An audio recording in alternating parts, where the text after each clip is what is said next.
O John Wycliffe queria aqui também ler com vocês, né?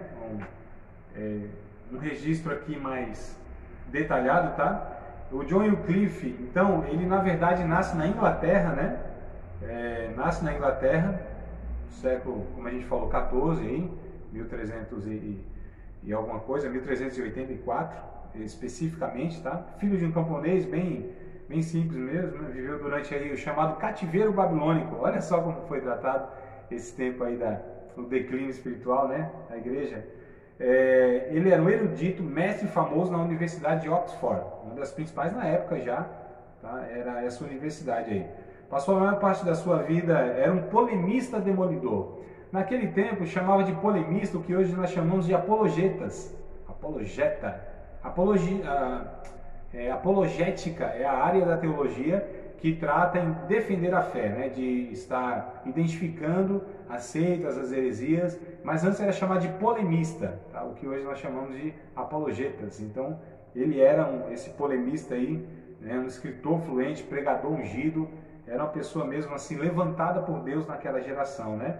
Ele foi cognominado, né, o apelido que deram, a estrela da alva da reforma. Olha só a importância dele na história. Era respeitado em todas as classes sociais, né?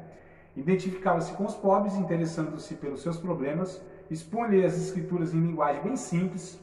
Olha outro detalhe aqui, amados, que eu sempre chamo a atenção dos irmãos quando a gente vai falar da matéria homilética, né? Que é a matéria que trata aí da pregação, do pregador. Linguagem simples, comunicar, sejam os professores de teologia também, essa linguagem muito técnica, sabe, tentando mostrar uma sabedoria, não, isso aí para mim é bobagem, é tolice, amados. A gente precisa comunicar e alcançar todos. A mensagem do Evangelho alcança lá o erudito, o acadêmico, o cabeção, e alcança a pessoa mais simples, lá com pouca instrução.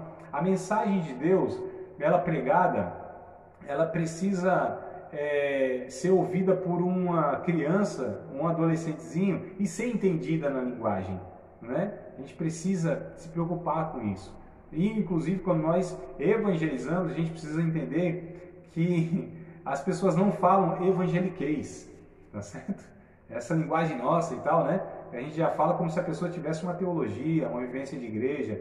É muito complicado, palavras assim que a gente usa nos púlpitos, em cultos públicos, né? Domingão, os cultos públicos aí, a gente precisa rever toda essa questão. Só para pegar aqui essa oportunidade.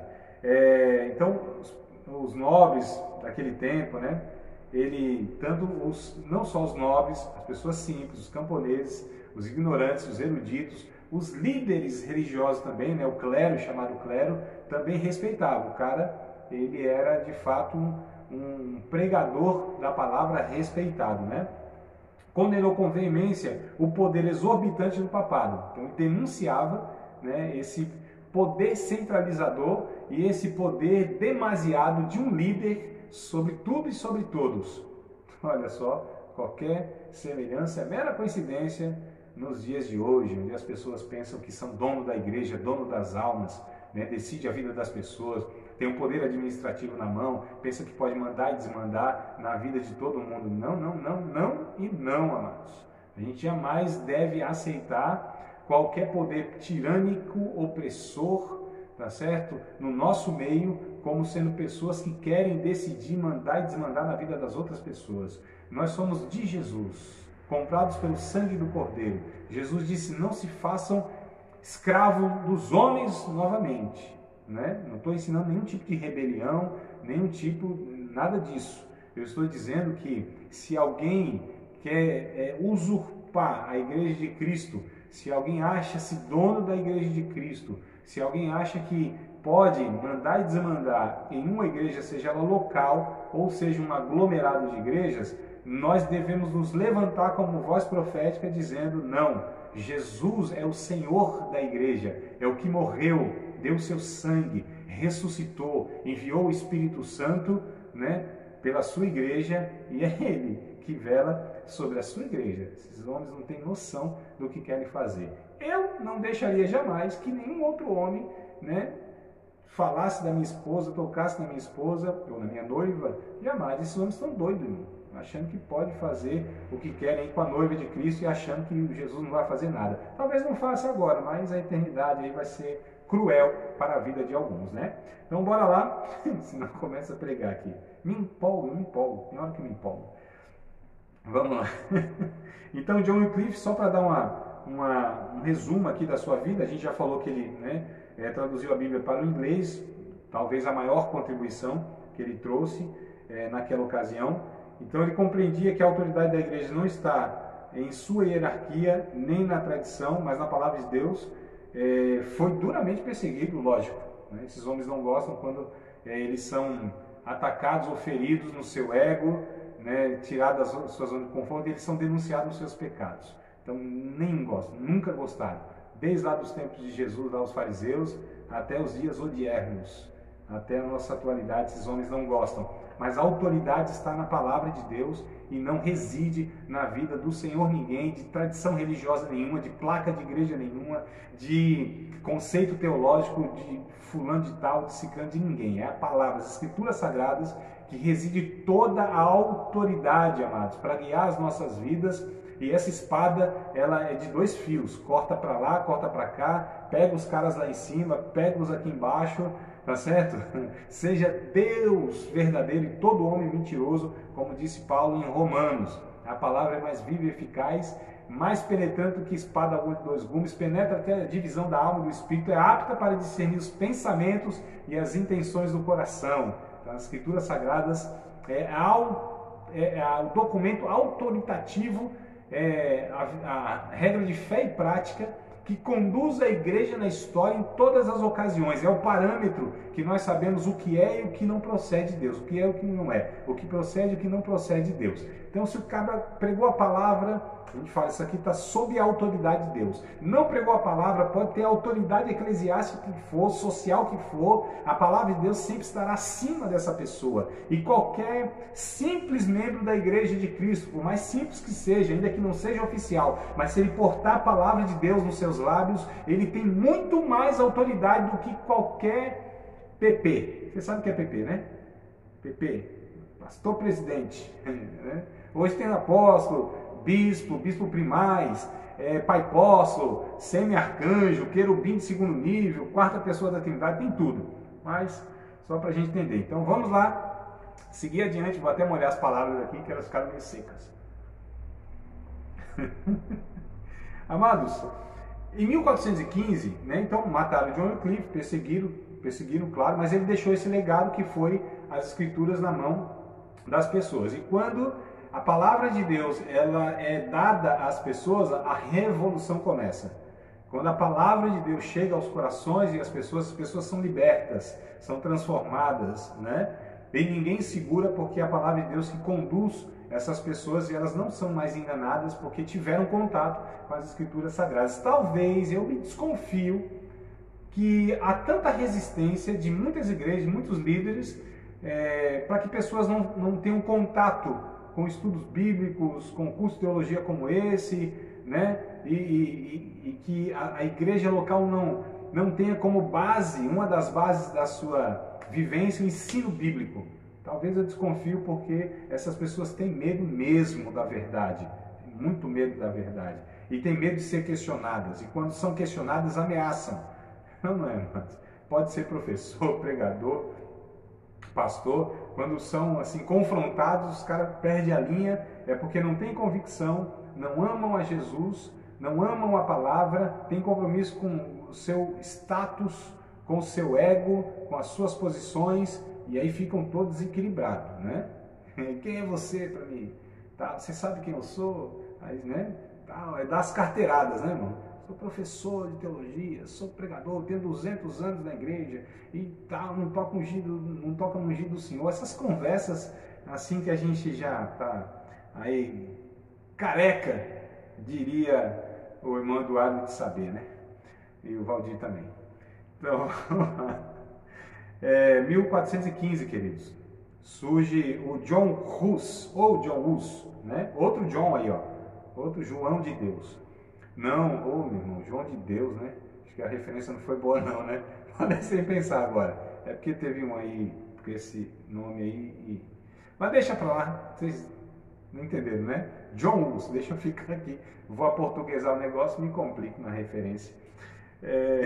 John Hus, ele denuncia a igreja novamente, né? E os seus abusos. Esses abusos, de fato, que o Wycliffe, na sua época, também denunciava. Esse poder da igreja sobre a vida das pessoas, esse abuso, né, que eles tinham. O John Hus começa, dá continuidade e começa também, como pregador, como profeta de Deus, a denunciar o abuso dessas estruturas religiosas sobre a vida das pessoas, oprimindo, decidindo e tudo mais, tá? O que acontece com ele? Bom, o relato aqui, ó, deixa eu pegar aqui que tem umas informações mais interessantes do que eu ia trazer para vocês aqui nessa anotação. Nasceu em 1370, né? Ele nasceu, mas a gente vai falar de 1415, até onde ele foi, na Boêmia, que hoje é ali a região da República Tcheca, né? Ingressou na Universidade de Praga. Percebam que todos esses homens eram homens de universidade, homens de estudo, gente que de fato eram capacitadas, né, nas escrituras sagradas. Era gente mesmo assim. A gente fala assim, para Deus usar, usa qualquer um, usa todos. Mas a gente percebe que nesses momentos cruciais da história, Deus levantava homens, né, e os capacitava, e a trajetória desses caras eram pessoas de fato capacitadíssimas, né, estrutura intelectual, teológica, porque demandava isso, né? Não falando, não, Deus usa todos, sem dúvida, usa o letrado, usa o analfabeto. Quem usou o tal do Jacó, que era analfabeto, vocês sabem que Jacó era analfabeto, né? Jacó, lá do Antigo Testamento, ele amava Raquel e não lia. Oh, meu Deus, a piada foi ruim, né? Vamos lá, mano. Vamos lá, que de vez em quando eu dou uma dessas. Então, se tem que explicar a piada ou repetir, é que ela não foi boa. A partir daí, então, dos seus 16 anos na Universidade de Praga, passou o restante da sua vida na capital, né? Exceto seus 2 anos últimos do seu encarceramento em Constança, onde saiu para ser queimado vivo. Tem uma história bem interessante. Ele foi um grande pregador também, né? Um grande orador, mensagens fervorosas e bíblicas e tal. E ele que desencadeia o movimento da reforma, porque depois dele vem, a gente vai falar de 2 personagens, mas é ele que acende a faísca que Martinho Lutero depois vai até a fogo lá, né, na frente. Ele, pregador fervoroso, um grande orador e tudo mais. E tem uma história bem interessante dele, né?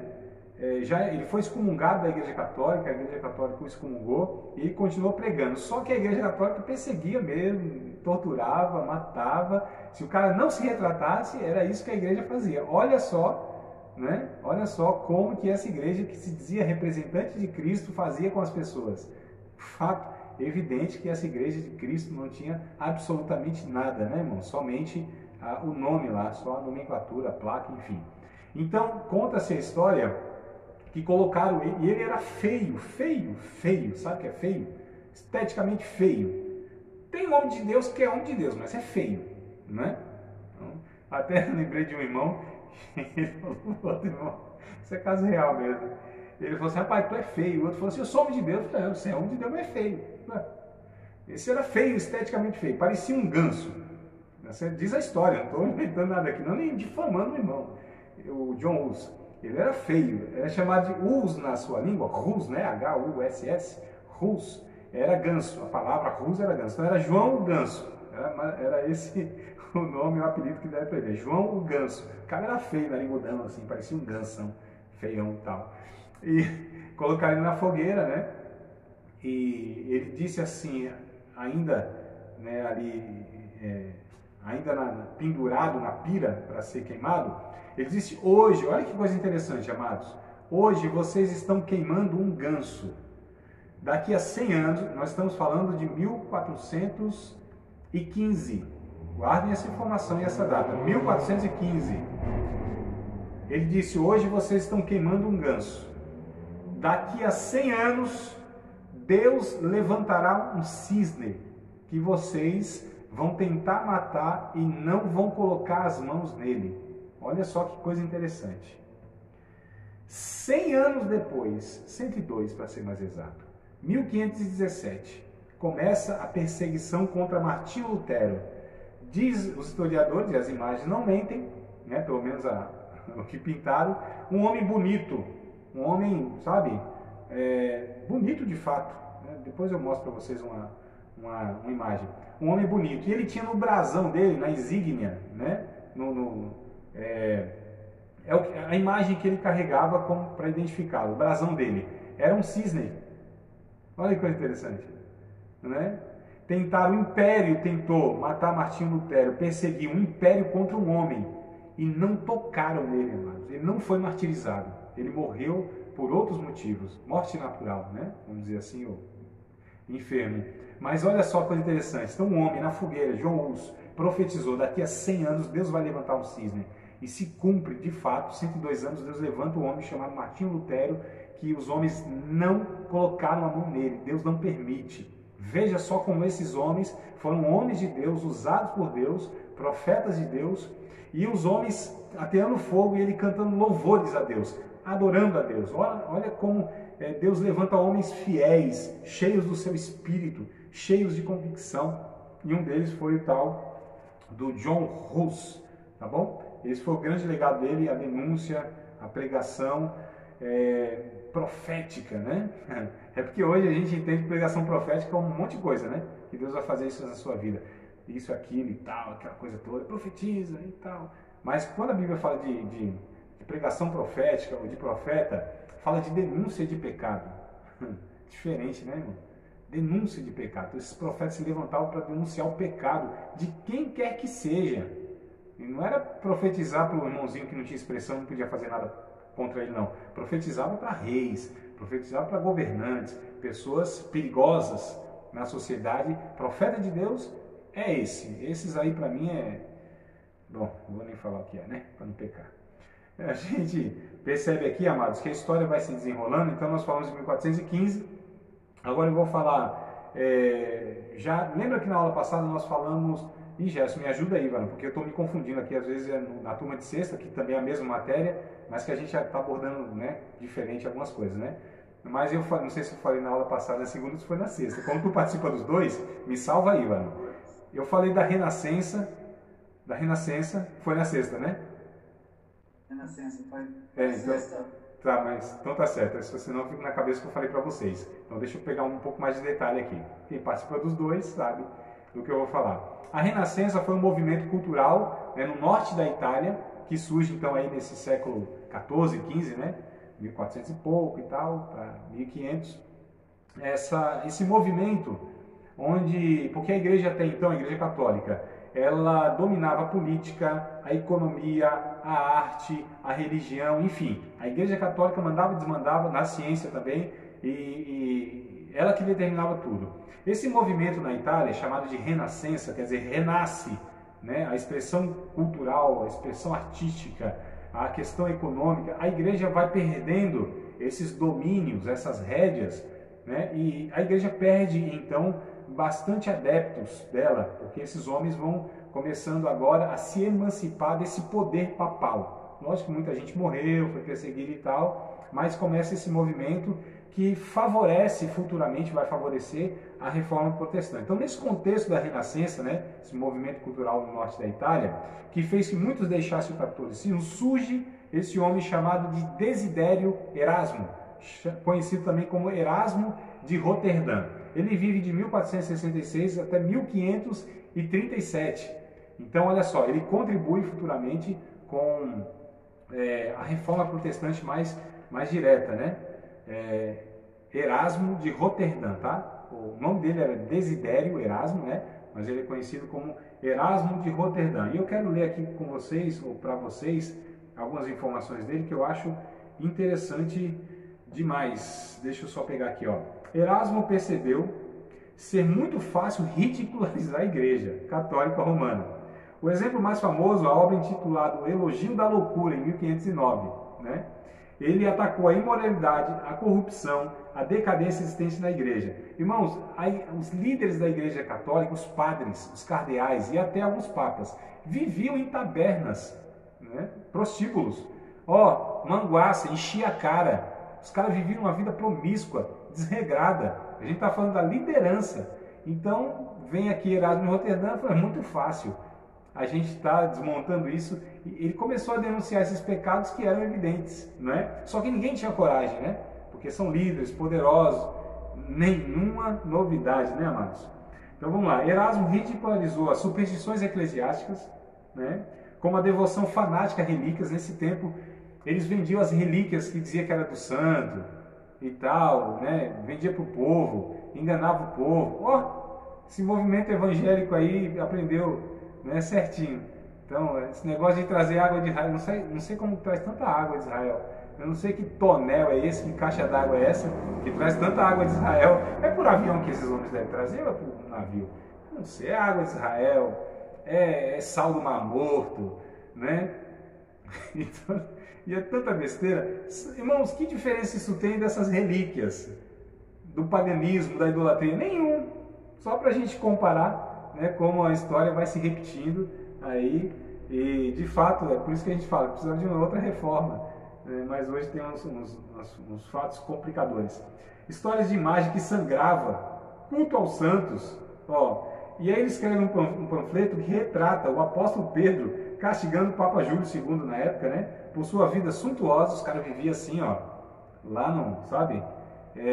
Ricos, né? Não cabe a um líder cristão viver na suntuosidade. Eu não estou dizendo que um líder cristão não pode ter posses. Ele só não pode viver de uma maneira, amados, tá certo? Que seja incompatível, né, com a maioria da sociedade. É um negócio meio estranho. Então, a gente já vê aí que a história já vai falando aí todos os pecados e está tudo sendo repetido aí. Então, ó, a vida suntuosa ele começou a denunciar as conquistas militares, sua opulência, né? E falou, vocês não vão entrar no céu não. Ó cabra, falando pro Papa, pro cardeal, né? Mesma coisa falar pro pastor presidente, o fulano de tal que tá na mídia lá, que vocês sabem lá, um do Rio de Janeiro, o outro de São Paulo, o outro sei lá da onde. Fala para esses caras, vocês não vão entrar no céu. E eles são tidos como grandes líderes do movimento evangélico, né? Mas vivem uma vida semelhante a essas aqui que são denunciadas por esses homens aqui. Em 1516, Erasmo publicou sua obra mais influente, uma edição do Novo Testamento grego. Perceba, ó, todos eles trazendo a contribuição teológica, né? De fato, assim, irmãos, esse negócio que a gente presencia hoje é muito esquisito, não vai ter resultado se de fato a gente quer uma mudança, se não for pela via mesmo das escrituras, como eu já disse aqui, né? Ele examinou e comparou alguns dos manuscritos disponíveis no Novo Testamento, citações feitas pelos pais da igreja, né? O resultado foi um texto grego preciso do Novo Testamento, que se tornou o Novo Testamento da Reforma. Olha só, embora seja um pouco exagerada, mas colocaram a seguinte frase a respeito dele. Erasmo pôs o ovo e Lutero chocou. Ou seja, ele que, né, começou isso e Lutero só deu uma continuidade ou desfrutou ou ele executou aquilo que Erasmo de Roterdã já estava fazendo, né? No século XVI, a reforma da igreja parecia já iminente, já estava para estourar mesmo, né? A única coisa que faltava era a pessoa certa, que no caso foi o Martinho Lutero, né? O estopim de Deus foi o Martinho Lutero. E a gente vê isso aqui. Então, a partir dele partiu a fagulha mais significativa da reforma. Eu separei um último homem aqui, amados, antes da gente chegar no Martinho Lutero, que só na próxima aula que a gente vai conseguir fazer isso. Eu já começo falando do Martinho Lutero e tal, aquela coisa toda. É um outro homem, nessa época também, contemporâneo, então tinha, nós tivemos o John Wycliffe, vindo 2 séculos atrás, o John Hus, 1 século atrás, a gente teve o Erasmo de Roterdã, já contemporâneo, e um outro homem na Itália, chamado, outro monge, padre também, chamado de Girolamo Savonarola. Girolamo Savonarola. Estou confundindo aqui porque muitos escritos a gente vai ver, a tradução do nome dele é Jerônimo, tá? Jerônimo Savonarola. Então essa é a tradução aportuguesada, né? Jerônimo Savonarola. Mas o nome dele, de fato, lá da sua origem italiana, era Girolamo Savonarola. Um monge dominicano, pregou sobre os desvios do Papa e sobre a vida desregrada do clero. O Papa tenta comprá-lo com o posto de cardeal. Olha só, mano. O cara também um grande pregador, denunciava lá os padres nos prostíbulos e tudo mais, e o cara pregava e denunciava todo esse povo aí. O Papa viu que não podia segurar o homem, que o homem era usado por Deus, era ungido mesmo, pregava, né? E as pessoas... Esse pregador, olha que coisa interessante, é por isso que avivamento para mim tem que passar por isso, transformação do hábito das pessoas, senão não tem nada de avivamento não. Avivamento de 3 dias, de ficar pulando dentro de igreja, e dança break, roda de cabeça para baixo, e essas coisas todas, para mim, irmão, isso é fogo de palha, que acaba em 3 dias depois que acaba a festividade, ou depois que não desemboca na vida das pessoas, nas suas casas, onde trabalha, na vizinhança, nada é mudado? Que avivamento é esse? Avivamento, aqui a gente vê, não só biblicamente lá, né, em Atos, mas a gente vê aqui nessas ocasiões, como por exemplo, nesse tempo do Jerônimo Savonarola. A Itália mudou o seu comportamento, os seus hábitos. Pessoas foram salvas, transformadas e foi diminuindo, amados. Por exemplo, né, as doenças, foi diminuindo os homicídios, foi diminuindo a violência, a estrutura social, o comportamento das pessoas foram mudadas. A gente fala, nossa, hoje nós somos 50 milhões de evangélicos. E tem igreja em cada esquina. E que isso tem significado? Né? São Gonçalo, Rio de Janeiro, é a cidade com o maior número de cristãos por metro quadrado do mundo. E isso quer dizer o quê? O IDH lá é diferente? A violência doméstica lá é diferente? O desemprego lá é melhor? O índice de emprego é mais baixo e é melhor do que qualquer outro lugar do mundo? Não, essas coisas não fazem diferença. Então, que diferença está fazendo essas igrejas evangélicas, essas pregações que estão sendo expostas aí dia a dia? Que diferença? Nenhuma. Então, não é avivamento coisa nenhuma, irmão. Tá inchaço, inchando e tal. Mas vamos voltar aqui. Então, começou de fato a ter uma grande mudança na Itália, né? E o Papa não podia parar esse homem, falou assim, ó, te dou um cargo de cardeal, né? Um dos principais cargos da Igreja Católica da ocasião, aliás, até hoje ainda é, né? Parece só o Papa mesmo que está acima, porque, aliás, são os cardeais que escolhem o Papa, né? Os cardeais que põem, que tiram o Papa, na verdade. Então, o cardeal é um cargo importante. O Papa foi comprar ele, mas ele disse, não. Disseram algum, ninguém pode comprar aquele que já foi comprado pelo sangue de Cristo. E aí tentaram comprar ele, mas ele recusa, sua pregação abala Roma, e aí foi morto em 1449. Então a gente vê esses homens já antecedendo aí aquilo que ia depois ser conhecida como a Reforma Protestante.